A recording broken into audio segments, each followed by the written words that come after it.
Hello friends, इस channel पर आपको बिहार बोर्ड के जितने भी गेस्ट पेपर्स हैं सभी के मटेरियल्स प्रोवाइड किए जाएंगे। आप प्लीज़ चैनल को सब्सक्राइब करें और वीडियो को ज़्यादा से ज़्यादा शेयर करें।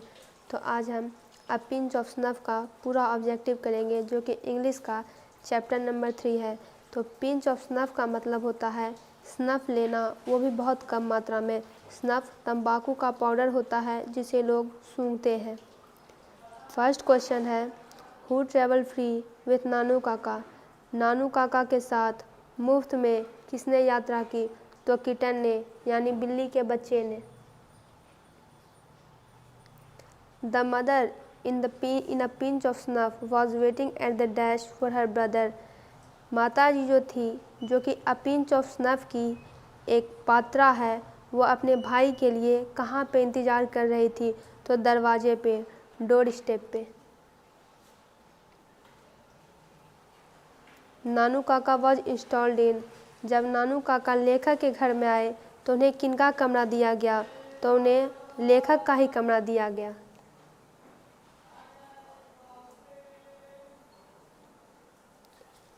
The author had taken. तो जब नानू काका घर पर आए तो लेखक ने 2 दिन के लिए छुट्टी ली। तो the author had taken 2 days leave. Nanu Kaka in a linguistic emergency always turn to. यानी जब कभी कभी भाषा की दिक्कत आ जाती थी तो नानू काका हमेशा अपना मदर टंग इस्तेमाल करने लगते थे, यानी उनकी जो अपनी मातृभाषा थी उनका वो इस्तेमाल करने लगते थे। लिंग्विस्टिक इमरजेंसी का मतलब होता है जब कभी कभी आदमी किसी दूसरे आदमी को प्रभावित करना चाहता है तो वो अंग्रेजी में बातें करना शुरू कर देता है। तो इससे उनको लगता है कि काफ़ी कॉन्फिडेंस हम में आ गया है। और कभी कभी ऐसी कंडीशन आ जाती है जब लोग अपनी भावनाओं को एक्सप्रेस नहीं कर पाते। कारण होता है कि उन्हें भाषा पर पुअर कमांड होता है या उन्हें डर लगने लगता है, चिंता होने लगती है। तो ऐसे कंडीशन में वे सीधे अपनी मातृभाषा पर ट्रांसफ़र हो जाते हैं और अपशब्द का, अभद्र शब्दों का प्रयोग करने लगते हैं। तो इसी कंडीशन को लिंग्विस्टिक इमरजेंसी कहा जाता है। नेक्स्ट है, Nanu Kaka thought that the secretary treated them coldly because they had not gone in a bigger car. Nanu Kaka ने सोचा कि सचिव ने उनका बहुत ही ठंडे मन से उनका आदर किया, उन्हें बहुत ठंडा, उनका व्यवहार बहुत इनके प्रति ठंडा था क्योंकि वो एक बड़े गाड़ी में नहीं गए थे। Nanu Kaka took out his cheque book and wrote a cheque for. Nanu Kaka ने अपना चेक बुक निकाला और उन्होंने उस चेक में 1000 रुपये का 1000 रुपये लिखा, यानी 1000 रुपये का चेक भरा।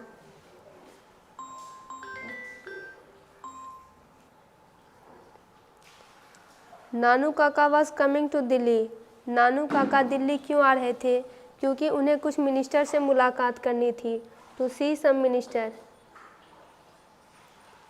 नानू काका वाज ऑथर्स, यानी ऑथर का नानू काका से क्या संबंध था?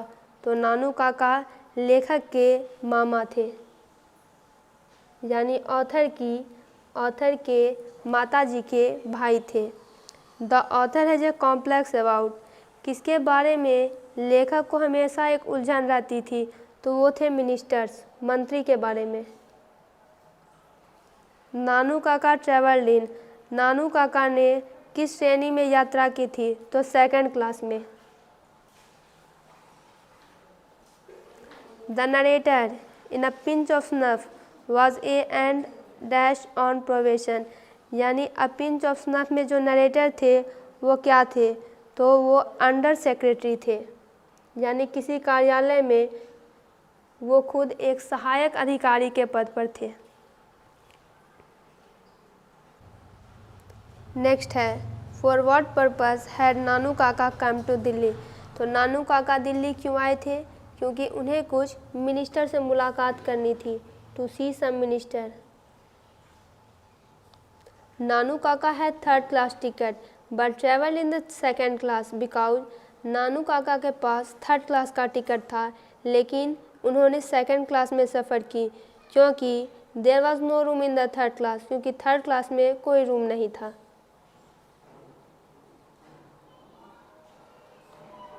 Nanu Kaka stood in the doorway of a dash class carriage. जब ऑथर नानू काका को लेने गए तो ऑथर ने देखा कि नानू काका सेकंड क्लास के दरवाजे पे खड़े हैं, जबकि उनके पास तो थर्ड क्लास का टिकट था। A pinch of snuff is written by, ये जो स्टोरी है वो किसके द्वारा लिखी गई है, तो वो थे Manohar Malgonkar. Manohar Malgonkar has written the lesson a pinch of snuff. Nanu Kaka wrote a cheque for a dash rupees. Nanu Kaka ने कितने रुपए का चेक भरा था, तो 1000 रुपये का, 1000 rupees. The second important person Nanu Kaka had plan to meet was, दूसरा वह सबसे महत्वपूर्ण व्यक्ति जिससे कि नानू काका को मिलना था वो थे welfare minister. Ratiram was the son of, Ratiram किसका बेटा था, तो सोहनलाल रतिराम का। Dash is a humorous story, कौन सी कहानी एक हास्यास्पद कहानी है, तो a pinch of snuff. There is nothing like honesty was said by, ईमानदारी के जैसा कुछ भी नहीं है, ये शब्द किनके थे, तो ये शब्द नानू काका के थे।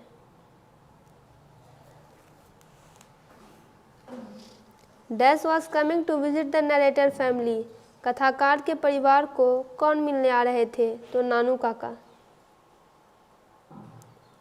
The mother of the narrator was very confident that Nanu Kaka would be able to manage to see the minister, कथाकार की जो माता जी थी उन्हें पूरा विश्वास था कि नानू काका मिनिस्टर से मिलके ही रहेंगे। कब, तो जब भी वो चाहें, whenever he wanted.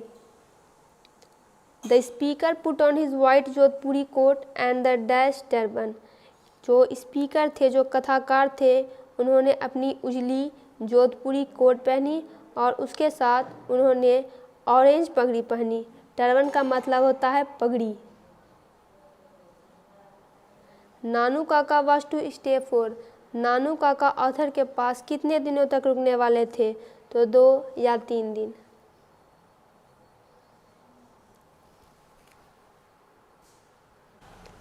नेक्स्ट है dash inform the under secretary about Nanu Kaka's visit, तो अंडर सेक्रेटरी खुद लेखक हैं और उन्हें किन्होंने लेखक को नानू काका के आने के बारे में बताया, तो वो नरेटर की माता जी थी, तो मदर।